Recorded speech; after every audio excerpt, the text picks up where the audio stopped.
Di sebalik kemeriahan Bazar Ramadan yang dipenuhi pelbagai juadah moden dan tular, masih ada peniaga yang setia mempertahankan makanan warisan demi memastikan resepi turun-temurun terus dikenali generasi muda. Bazar Ramadan di Stadium Shah Alam bukan sekadar lokasi membeli juadah berbuka puasa, malah menjadi ruang memperkenalkan makanan tradisi yang semakin jarang ditemui khususnya di kawasan bandar. Bagi Radziah Ramlan, tanggungjawab mempertahankan jualan nasi ambeng merupakan amanah keluarga yang perlu diteruskan. Beliau yang sudah hampir 45 tahun berkecimpung dalam perniagaan itu adalah generasi ketiga menjual juadah berkenaan. Ya, ini adalah satu juga untuk menyampaikan pada orang ramai dan akan datang orang akan tahu, oh di sini ada nasi ambeng, warisan negeri Selangor.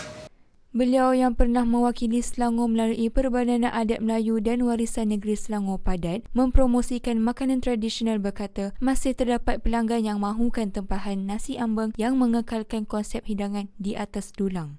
Sementara itu, peniaga generasi muda Alia Maisarah Muhammad Nizam 20 tahun mengambil tanggungjawab meneruskan legasi kuih akok. Ketika menjual, beliau turut menggunakan peluang memberi penerangan ringkas kepada pembeli mengenai kuih tradisional Kelantan itu agar lebih dikenali.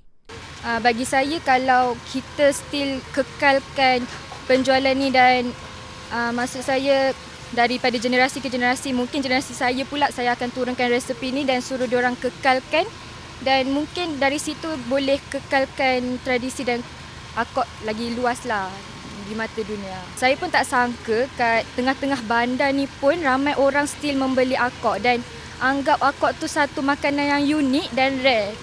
Seorang lagi peniaga kuih muih, Yusfarina Abdullah berkata beliau terdorong memulakan perniagaan selepas mendapati kuih tradisional sukar ditemui. Daripada tahun lepas, diorang datang balik cari tahun ni. Customer yang tahun ni pun hari-hari akan datang balik. Bagi akak penting lah, sangat-sangat penting. Sebab benda sekarang banyak yang dah trend kan. Jadi benda yang lama tu banyak yang dah lupa.